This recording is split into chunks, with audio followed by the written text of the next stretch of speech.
We have been coming here every day to make sure this protest continues. This is the first time I'm seeing Nigerian youth as a united entity. Throughout October 2020, the world's attention was on Nigeria. We youth with the para! With the para! Enough is enough! Following years of brutality inflicted by the Special Anti-Robbery Squad, known as SARS, Nigerian youth finally decided to make their grievances heard. The usernames and social media clips are concealed because of the possibility of reprisals against activists. Not the killers! Not for that fact, I said so. SARS was founded in 1992 to quell the alarming rise of armed robberies in Lagos. Officers without name tags or uniforms patrolled the streets in unmarked vehicles. At the time, SARS anonymity was considered essential to target street crime, but it soon led to them acting with impunity. They began targeting wealthy-looking young people with expensive gadgets or flashy cars. According to Amnesty International, SARS operatives preyed on low-income men aged between 18 to 25, as well as targeting and raiding the homes of journalists. Shay Mint almost died during one such confrontation. I noticed the car trailing me, and then I just turned to see, and then they jumped off the bus. And they said they need a card to identify me. I said I do not have that. The guy from the back just said, "We want to know if you're gay." They've asked you about your sexuality, and then how does the conversation progress? They dragged me from where I was. They dragged me through, up the pavement, and then those that had their kobokos started using their kobokos on me. Like sticks? Do you know sticks? Cow skin. And then one had this policeman stick. You're practically being beaten unconscious at this point. Seeing the people who are here to protect you and how they interacted with you. As a Nigerian youth, how does that make you feel about yourself, your future, and Nigeria? It made me an angry person, a sad person. Do you think that this season, this protest, this revolt against this unit is actually going to lead to the true disbandment of SARS? It might not be a start to the end, but it's definitely something. Over half of Nigeria's population is under 30 and has become increasingly disillusioned with its government that has ignored years of abuse by this notorious unit. Inspired by the global ripples of the Black Lives Matter movement, many young Nigerians have decided to speak out. We do not want SARS anymore. Organizing themselves on social media and gaining the support of several high-profile musicians across the country.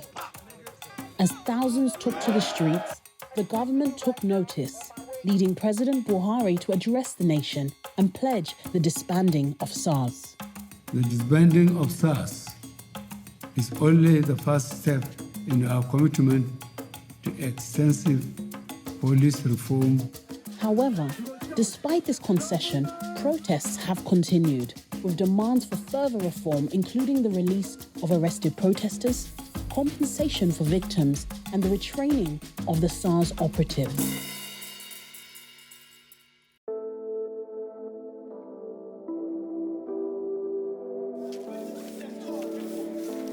What is bad governance? We dey do peace protest. We no get knife, we no get cutlass, we no get anything in our hand. Now we dey use to do am with peace, not by fight.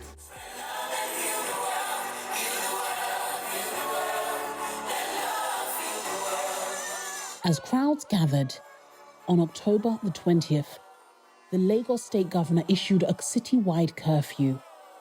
However, before people had time to disperse from the Lekki toll gate, floodlights were cut and the security cameras were disabled as police arrived and opened fire on peaceful protesters.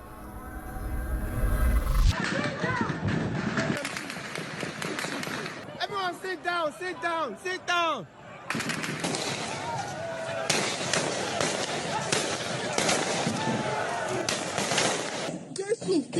They're releasing fire. This is somebody that survived. They shot the person's leg, right?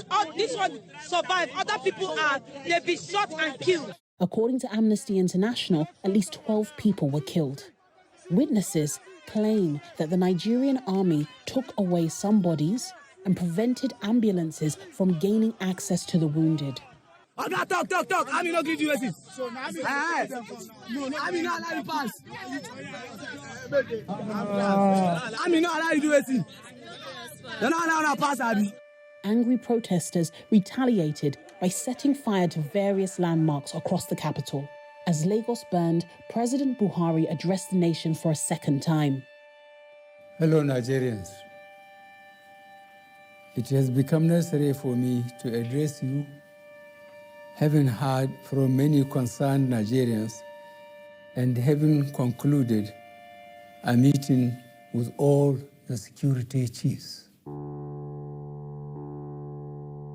Amnesty International has documented 82 cases of abuse and killing by SARS between January 2017 and May 2020.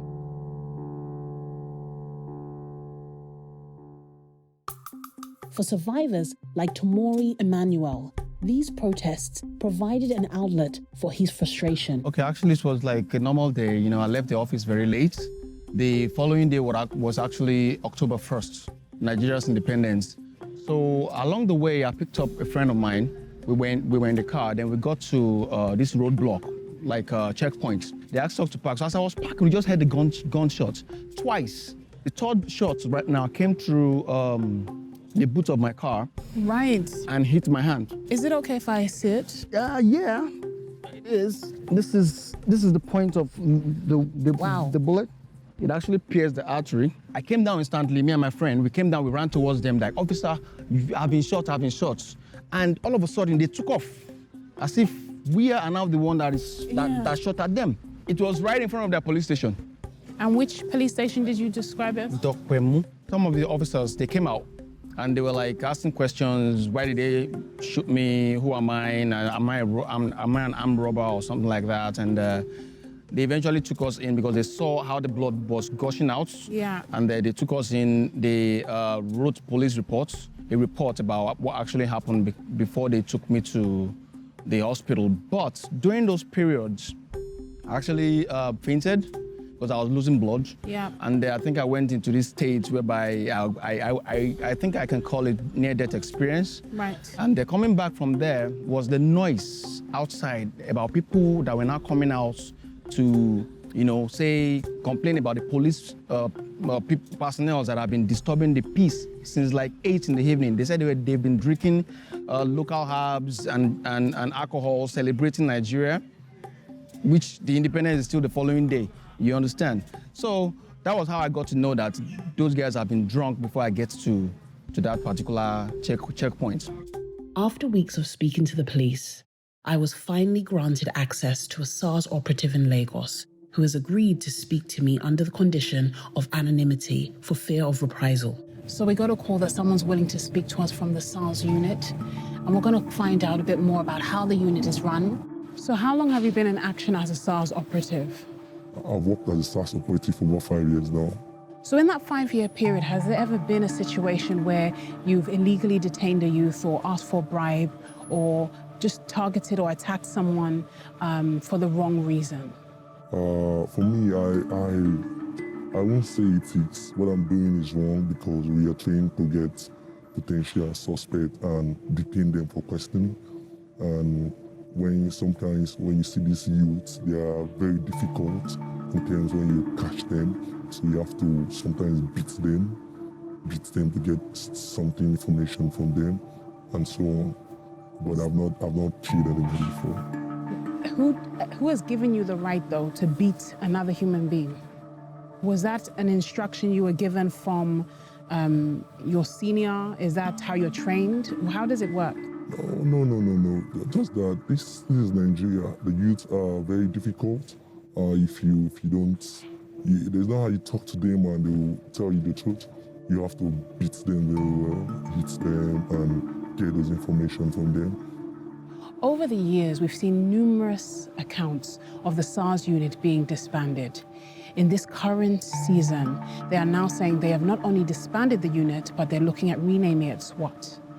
As a SARS operative, are you currently in action? Okay, you're correct. We heard that the SARS have been disbanded, but you know what Nigeria is. When they say something, sometimes it's not the way they say it, because we are human beings. What are we going to be doing? I still operate in a low key because I have children. How do I take care of them? I also need money. If you disband us and there's no form of anything showing us that we will still be paid or we'll still be having, we need to still operate in our own way so we can have money to take care of our own family. An unknown number of individuals have been arrested. I'm meeting Olamide Apata, president of the Nigerian Bar Association, to find out what is being done to release protesters and bring rogue SARS operatives to justice. Can you talk me through what policies are needed to actually put an end to SARS? SARS in itself has been disbanded, but even then, even at that, you can see that there's a reluctance on the part of the people to actually believe, because even before now, the government has done, maybe not actually disbanded, but they've recharacterized SARS, they have tried to reposition SARS, tried to reform SARS. Now they claim that they have disbanded SARS and they've set up SWAT. It can't be that difficult to identify those who have been fingered in this whole bizarre episode. With the rise of the youth speaking against the SARS movement, there has been an influx of horror stories that have hit the media about what the citizens of Nigeria have had to go through under the hands of the SARS unit. What are some of the horror stories you've personally encountered? Till date, the news coming out or the information I've received from Anambra State, a particular SARS unit in Okuzu, in Anambra State, the stories I have heard, credible stories from sources that I usually will trust, have left me numb. Pictures I have seen.